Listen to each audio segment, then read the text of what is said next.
بسم الله الرحمن الرحيم الحمد لله رب العالمين والصلاة والسلام على رسوله الكريم نبينا محمد وعلى آله وأصحابه أجمعين أما بعد.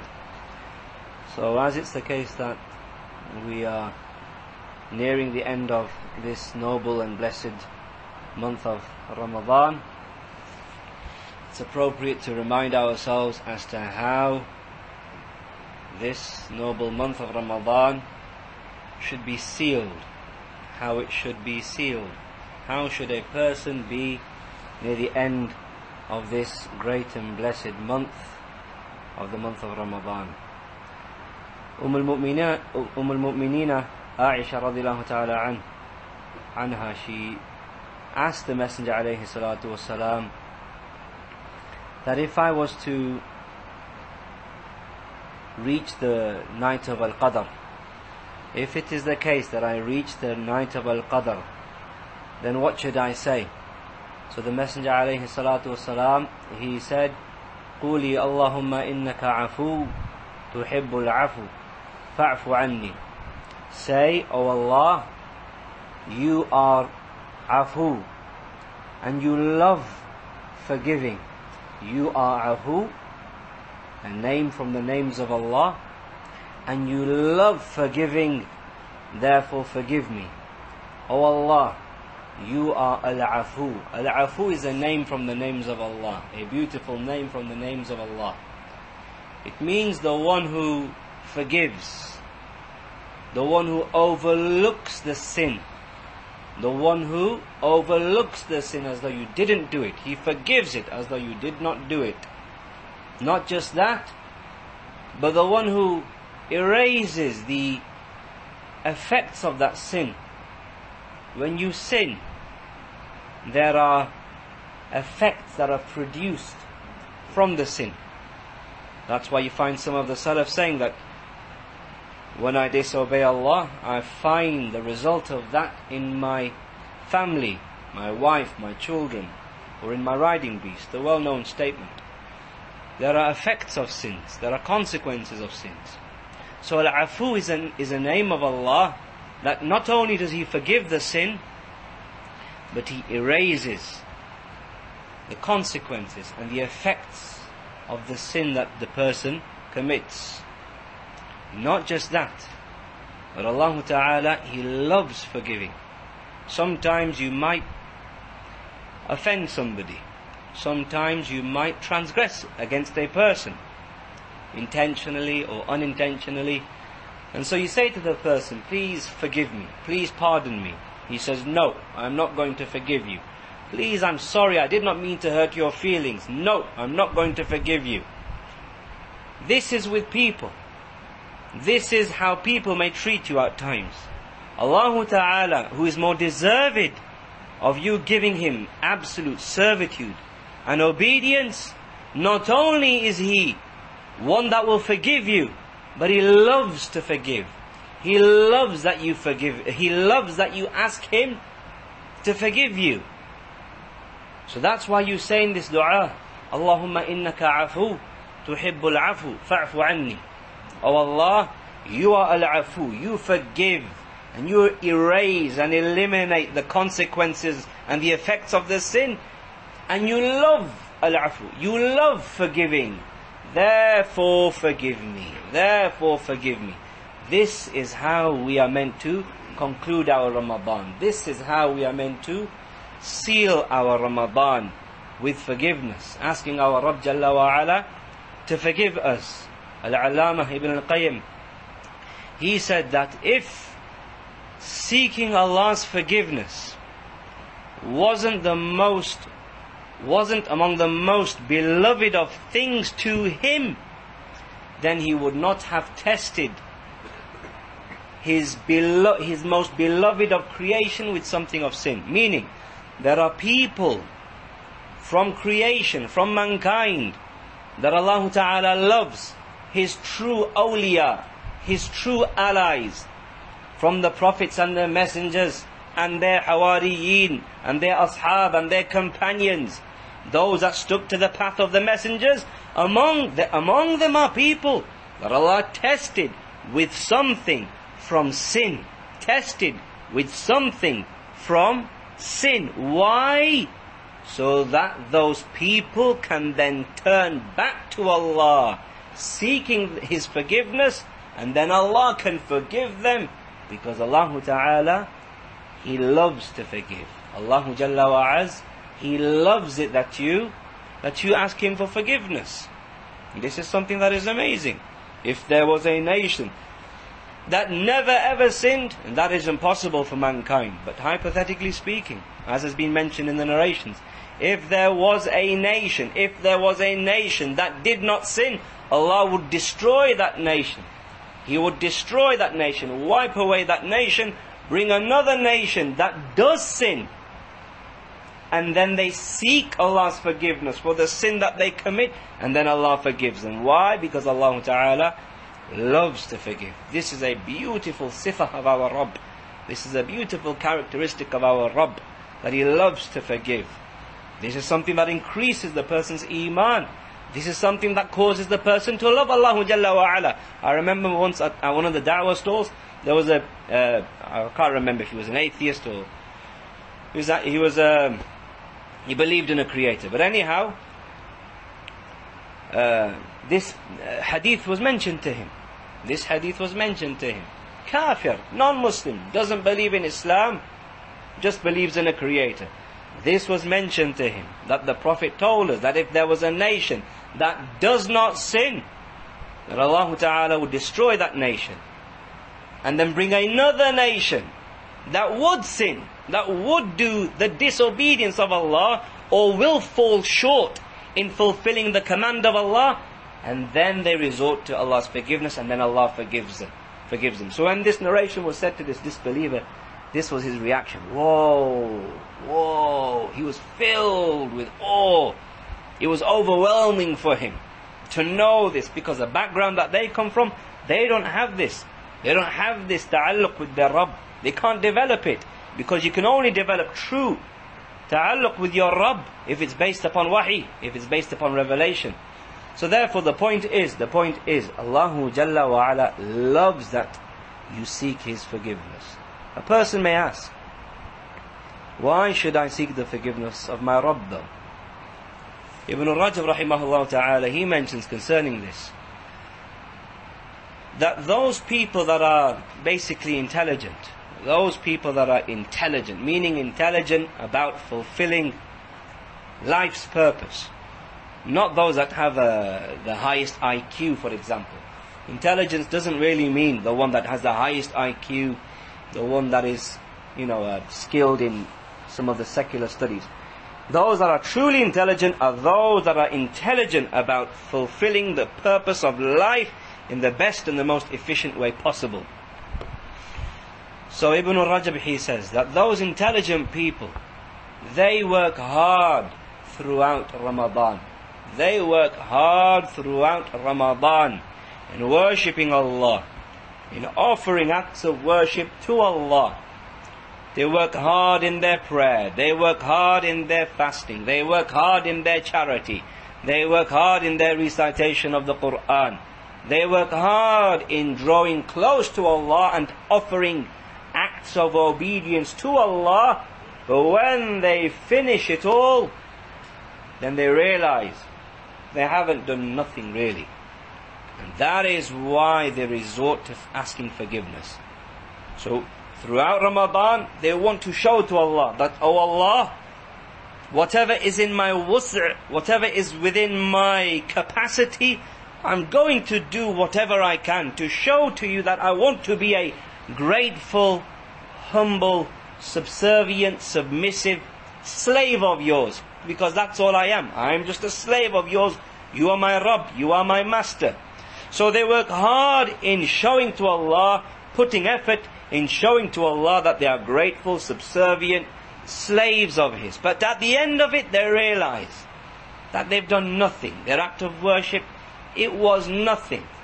And therefore they resort to seeking Allah's forgiveness, because they know that it is not because of the actions in and of themselves that they'll gain entry into Al-Jannah. It's not because of your actions. Your actions are not equivalent to the value of Al-Jannah, to the value of paradise. Your actions are not equivalent to the value of paradise. If you want Allah Ta'ala to recompensate you by equivalency, then you've had it, you're finished. Because whatever you do does not equate to the value of Al-Jannah. And therefore, you work hard, you show Allah, I'm not going to be a lazy slave of yours. I'm going to do my best. I will do what I can. I'm going to do my best. But I know, even if I do my best, it's nothing. And therefore, Ya Rabb, envelope me in your forgiveness. Envelope me in your forgiveness. Engulf me within your forgiveness. Give me forgiveness upon forgiveness upon forgiveness, because I need that more than my actions in order to get into Al-Jannah, in order to get into paradise. And therefore, the righteous people, the Salaf of this Ummah, they were people that were intelligent, and they understood the significance of istighfar, and thus they made plenty of istighfar, seeking Allah's forgiveness, especially in these last 10 nights of Ramadan. That is how they sealed the end of Ramadan. Seeking forgiveness is something that the Messenger ﷺ himself did a lot. Ibn Umar radiallahu ta'ala anhuma, he says that we used to count in a single sitting, in a single majlis, in a single gathering, that the Prophet would say 100 times, Rabbi ghfirli wa tub alayya innaka anta at-tawwabur rahim. O my Rabb, forgive me and accept my repentance. Indeed, you are at-tawwabur rahim. You are the one who accepts repentance. You are the most merciful. If Nabiul Kareem alayhi salatu wasalam, the one whose past and future sins have all been forgiven, and the one that's been guaranteed paradise, if he seeks the forgiveness of Allah in a single sitting, not necessarily in one day. Ibn Umar radiallahu ta'ala anhuma, he said, in one single sitting, we'd count that he would say this dua 100 times. So if he alayhi salatu wasalam says that 100 times, then how about us? We are much more in need of asking Allah Ta'ala for forgiveness, seeking the forgiveness of Allah. The fruits of it and the benefits of it, they are not limited even to the akhirah.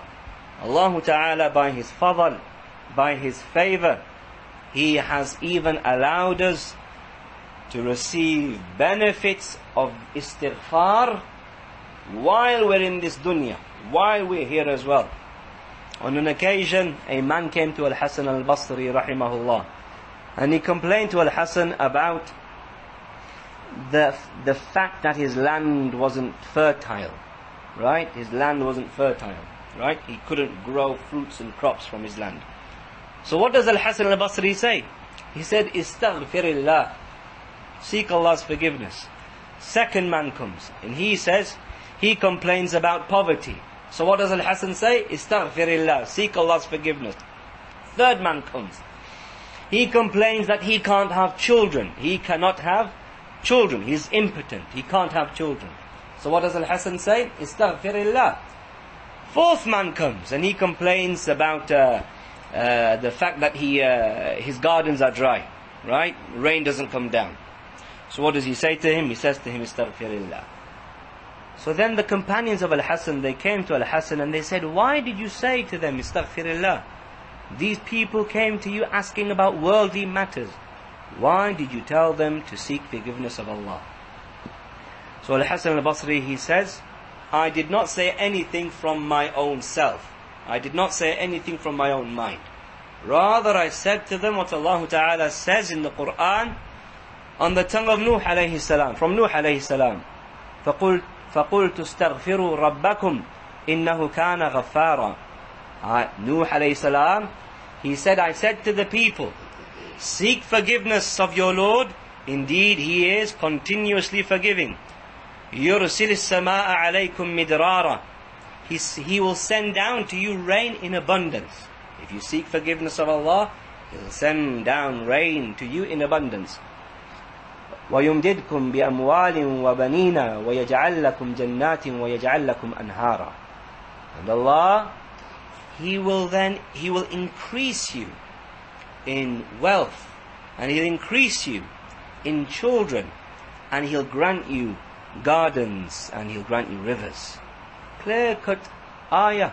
That is a proof that seeking forgiveness of Allah, it brings about fruits and positive results for you in the dunya, in terms of children for the one that is impotent, in terms of increase in wealth for the one that is poor, increase in rainwater for a nation or a community or a society that suffers from drought, and likewise brings you crops from the ground for the one whose ground is infertile, for the one whose ground is barren. So therefore, seeking forgiveness, we can clearly see the great fadl, the great virtue of it. This is how Ramadan, it should be sealed. Allah's Messenger alayhi salatu wasalam, he said, Man sama Ramadan, Man qama Ramadan imanan wa ihtisaba, غفر له ما تقدم من ذنبه. من صام رمضان إيمانا واحتسابا غفر له ما تقدم من ذنبه. Whoever fasts in the month of Ramadan out of Iman and out of seeking reward from Allah, his previous sins will be forgiven. And then he said, وَمَنْ قَامَ لَيْلَةَ الْقَدْرِ غُفِرَ لَهُ مَا تَقَدَّمَ مِنْ ذَنْبِهِ. Whoever stands in prayer on Laylat al-Qadr, all of his previous sins will be forgiven. The hadith being recorded in the two Sahihs of Imam al-Bukhari wa Muslim.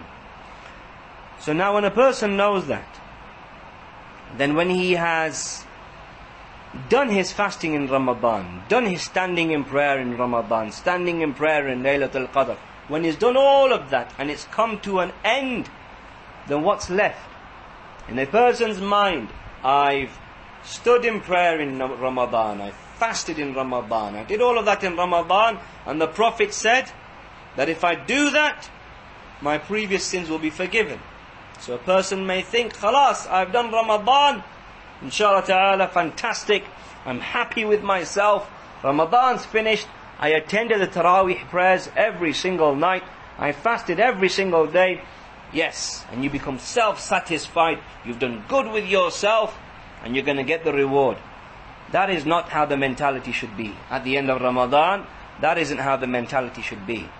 Rather, the mentality should be a mentality of anxiety.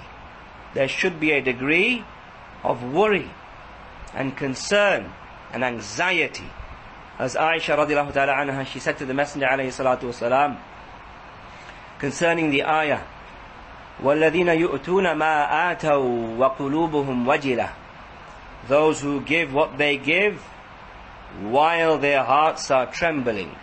So she said, Ya Rasulullah, O Messenger of Allah, أَهُمُ الَّذِينَ يَسْرِقُونَ وَيَشْرَبُونَ الْخَمَرِ. Are they those people that steal and drink khamar, drink wine? This ayah about those people who give, they give offerings of acts of worship to Allah Jalla wa Ala. However, their hearts are trembling. They give in charity while their hearts are trembling, shaking. Are they those people who drink alcohol and steal? So the Messenger said, La ya bint as-Siddiq, walakinnahum alladhina yusallun wa yasumun wa yatasaddaqun wa yakhafuna an la yuqbala minhum. Rather, they are those people who do actually pray, who do actually fast, who do actually give in charity, but then they're scared that this will not be accepted from them. This is how we are meant to be at the end of Ramadan. This is how we are meant to seal our Ramadan, with a degree of worry, with a degree of anxiety, with a degree of concern that I don't know all of that hard work, whether it's been accepted or not. That is why Ali radiallahu ta'ala anhu, he said, have greater importance and greater concern for your actions being accepted more than the amount of effort you put in the action itself. You put in action in your fasting and your praying and your Quran, but put in more effort and have more concern concerning whether all of that worship has been accepted from you or not, because Allah Ta'ala has said, إِنَّمَا يَتَقَبَّلُ اللَّهُ مِنَ الْمُتَّقِينَ. Allah only accepts from the people of taqwa. So we ask Allah Ta'ala by His Asma' al-Husna wa Sifat al-Ula that He accepts our fasting and He accepts our prayer and He accepts our recitation and all of our acts of worship, as weak and as little as they are. إنه جواد كريم وصلى اللهم على نبينا محمد والحمد لله رب العالمين.